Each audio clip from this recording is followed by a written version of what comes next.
राज्य परिवहन विभागानं हाय सिक्युरिटी रजिस्ट्रेशन प्लेट अर्थात HSRP वाहनांना बसवण्यासाठी एका महिन्याची मुदतवाढ दिली आहे. त्यामुळे वाहन चालकांना आता 30 एप्रिल पर्यंत ही नंबर प्लेट बसवणं बंधनकारक असणार आहे. राज्यात 2019च्या पूर्वीच्या सर्व वाहनांना HSRP बसवणं सर्वोच्च न्यायालयाच्या आदेशानंतर बंधनकारक करण्यात आलंय.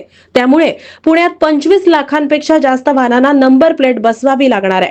त्यामुळे एका कंपनीला काम देण्यात आलं असून ही नंबर प्लेट बसवण्याला सुरुवात झाली आहे. पण वाहन चालकांना म्हणावा असा प्रतिसाद अद्याप तरी मिळत नाहीये. आतापर्यंत 7 ते 8 हजार वाहनांना ही नंबर प्लेट बसवण्यात आली आहे. तेवढ्याच वाहनांचे नंबर प्लेट बसवण्यासाठीचे अर्जही आलेत.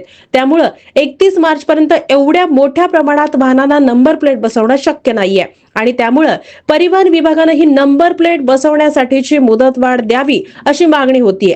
त्यानंतर आता परिवहन विभागानं 30 एप्रिल पर्यंत नंबर प्लेट बसवण्यासाठी मुदतवाढ देण्याचा निर्णय घेतलाय आणि याबाबतचे आदेश सर्व प्रादेशिक परिवहन कार्यालयांना देण्यात आलेत.